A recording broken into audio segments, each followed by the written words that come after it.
morning, everyone. Hope everyone's well. Usual, if the camera's okay at the back, we'll kick off. We'll kick off with the live section, then into 10:30 tonight. So if everyone's ready, we'll go with Gary from Sky Sports. Morning.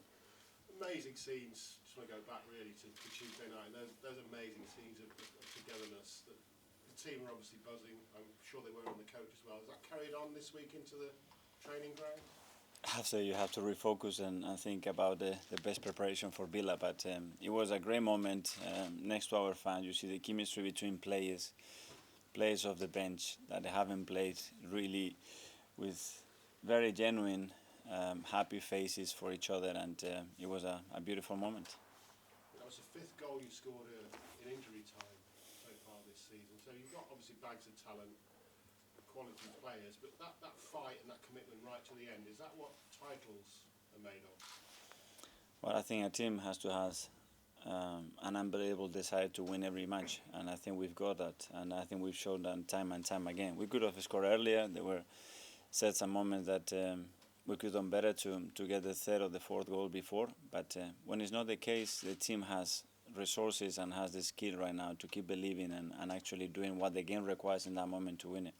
Another massive test, of course, coming up on Saturday night. Aston Villa have won every game at home in the Premier League since you were last there. Yeah. What do you make of the run that they've been on? A huge credit to them, huge credit to Unai and the coaching staff for what they've done, the way they turn things around, the way they play. They're going to be a really tough opponent. It's a great place to go. It's one of my favorite grounds, very English ground, great atmosphere to play football, so it's going to be a big chance for us. Get the inevitable goalkeeper question out of the way. With David, obviously every footballer makes a mistake. As we said before, a goalkeeper makes a mistake, it's highlighted, but is it even more highlighted in his case because of the debate that's going on in terms of your number one? And has that affected him, do you think? Because the debate, but you got his form and what he has achieved since he's with us, and it's really, really impressive. But what can I say? I have three great goalkeepers. I'm really happy. I have great wingers that some of them are on the bench, but the question are not related to them. We have to accept that, but as well we have to support our players in the best possible way. We have to protect them and we have to get the best out of them. So I will focus much more on that. Every player needs the right support, the right love, and they deserve that. And he's had that this week, I'm sure, from his teammates. For us, for sure, and he's going to continue to have that. What did you actually do wrong after your team scored a late winner? All the pressure and the excitement of the Premier League this season. Are you not allowed to celebrate with your players? We are, but I think we have a boundary that maybe we have to extend, or we just need a very strong rope with the bench, so maybe we don't move. But we don't move means we don't move. All of us, we don't move. Because I've seen other managers celebrate even more, like running onto the pitch and apparently not be punished. That's what I say, we, so not me. Does there need to be a proper clarity about what you can and can't do? I don't know. Decision is made. Unfortunately, I don't think I'm going to change it from here to Sunday. Have you heard back from the FA? I know you had your meeting with them yesterday. Yeah.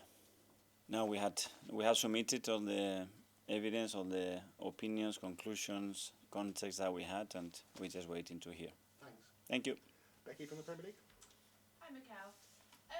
Unai Emery, such an experienced manager. Is it remotely a surprise to you what he's done with that Villa team? No, I follow him since he was in Almeria. What he's done for every team has been always remarkable. He always improved the players, the team, the club, and he's Basque like I am, and he's a manager that I really admire for what he's done in the game. He's done it in various countries, in different levels, and always been successful. So I'm really happy for him.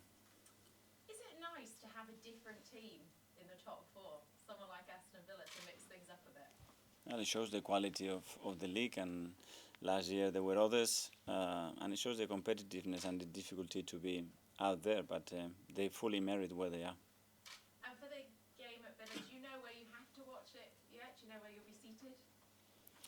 I think I'm going to be in director's box. I don't know if it's a discussion we're going to have later on, but let's see. I will have a really nice view, hopefully. Thanks, Mikel. Okay, got Ian from TalkSport. Hi, Mikel, how are you? Hi. Unai Emery, when he was here, was it a case of wrong time? If he'd have been here another time, would he have done what he's doing at Villa here? Because you obviously rate him as a coach. Everyone rates him as a coach, as an elite coach. I don't know, the time it was as it was, and I think he still did some very good things here, but it's not for me to judge that. What stuff that he's done here, or he did here, are you benefiting from? Anything in particular? I don't know. It's well, the first season they had a quite a strong season, and he did it straight away after coming from PSG, and he's carried on. After he went to Villarreal, he did incredibly well, and now he's doing really well at Aston Villa. He's had a lot of experience and skill to get the best out of teams. Everyone talks in the Premier League when it comes to strikers about Erling Haaland and maybe Mo Salah. Do you think we're overlooking how good Ollie Watkins is? You'll be up against him tomorrow. Yeah, he's been tremendously consistent over the last few years, and he's a real threat. How do you stop him? Like with the striker, don't give him the ball in the box. That's his main quality. And finally, going back to the other night, your celebration, the yellow card you got. Do you think sometimes you're being targeted by referees for getting a yellow card for celebrating when, I mean, it's human nature after 90 minutes he gets a winning goal? I don't know how to stop it. It was a really emotional moment. You have everybody bouncing around, and you lose sense of where you are, the space that you have to be in. And yeah, it was unfortunate because now I cannot be next to my team on the touchline. But it's a decision that they make. If you look strictly at the rules, yes, we cannot do that. You know that I think the context is different, and then the I think it's very important within that context. We seem to take so much emotion out of football. VAR stops you celebrating a goal instantly. To stop managers and coaches celebrating a win like that. Yeah. After that, straight away, I sit on my seat and I stay still there for 30 seconds. But that's after the emotion, you know. So on the moment, I think it's very difficult to demand that. Okay, Mark for PA. Hi, Mikel. You mentioned you don't know how to stop celebrating like that. But do you want to stop celebrating like that? That's a great question. If I was given the opportunity, no, I would like to be there with my players because we work closely every single day to achieve what we want, which is to win the games in whatever manner. And when you get those moments in sports, you should be able to do that. But I understand as well that there are certain boundaries and you have to respect that you are in a away ground. But if I was given the chance, it's a good question. I would be there, jumping. You talked about Unai earlier, and obviously we spoke to you before the Bournemouth game about that part of that little corner of Spain that's created so many managers. Unai's a little bit older than the rest of you. So when you were first starting out as a coach, was he someone you looked up to and wanted to follow in the footsteps of? Well, I think he's the most experienced and the most successful one by quite a long distance for everything that he has achieved in the game and what he's won. So he's someone that obviously I admire, yes. Okay, we'll go to Jordan from Atlantic. Yeah, just on Unai, 14 home wins in a row at Aston Villa. What is it about his team tactically that you saw him against Man City the other day? What is it about them that you admire and think has been key to their consistency? Well, tactically they are really well set up. They do 2 or 3 different things. They are really brave to play from the back. They really attract you. They have players between the lines that they can really hurt you. They have players in open spaces that are constantly threatening you. But not only that, I think it's the spirit that they created, the atmosphere, the intensity, and the belief that they have at the moment that they can go and beat anybody.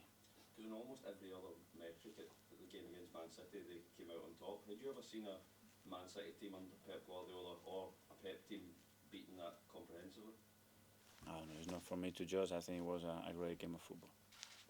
Just looking at the top 4 now, do you think this is a 4-team title race now? Do you think we can count some teams out, or how does that change it compared to last season where it was just 2? I think when you look at the competition, the results every week, this is so open and it's going to be so open right till the end. Mikel, how do you think it will impact your team in terms of coaching, managing you not being on the touchline this weekend? Hopefully better, and they will play better, and they will be more positive, and I can influence with my positive mind towards them. And as well, we have very experienced coaches. Albert, Carlos, Nico will be there next to them, and we've done it in the past from home. So let's do it now. I was going to say, having that sort of COVID game, does that actually sort of helped you sort of prepare for a situation like this when you can't be on the touchline? Well, at least I have a little experience with that, and now it's going to be the second one, but it's much closer, which I think is positive. Just team news-wise, is there anything from Tuesday? I know Martinelli was someone who took a fair few kicks. Is he okay? No, I think everybody's going to be okay. And just lastly, on the defence itself, I know Thomas Partey was someone who sort of filled in that position. Is there any sort of update on when he might be back? There's a bit of talk maybe for sort of Liverpool Christmas period. We don't know. He's getting a very good evolution in the injury, but it's a bit early to get a time frame. That would be incredibly fast if he's able to do that. So we're gonna have to wait. We are quite short with 5 key players for us not being available now for a period of time, but we have to continue. Hi. You obviously be sat in the stands watching this game. Are you going to be able to stay in your seat, or do you think you're going to be up shouting, standing like any other? In the director box? I don't think so. I don't think so. Never say never, because the game can get very emotional, but I will try not to do that. Just building on what Simon was saying about the defence there, you mentioned that maybe you're a bit short in that area of the pitch. With the way you're having to manage minutes for certain players, and obviously now you've got Tommy Asu out and several other big players missing, do you think you've got enough depth in that position going forward throughout the rest of the season? Because obviously there's going to be lots and lots of games and you must go far in every single competition. Let's see, we're going to have to adapt. We have what we have right now. It's true that the January window is coming up. We will have to assess where the squad is and the needs that we have. But at the moment, it's something we cannot change. We have to play all the games now throughout December in the best possible way and keep winning games. Just on the January window, obviously you've got Tommy will eventually be back and Urian will eventually be back. They're such versatile players, they can play in so many different positions. Will you be afraid almost to bring someone in for fear of maybe taking those guys' place, if that makes sense, for when they come back? Will you have to think about that, or will you just be thinking, the here and now, we need to try and win at the moment? No, we have to consider every scenario. We need to have a clear time frames as well when those players are going to be back, in which condition, and to play how many minutes. And after we've done all that work, we will try to make the best call for the team. Okay, we'll go over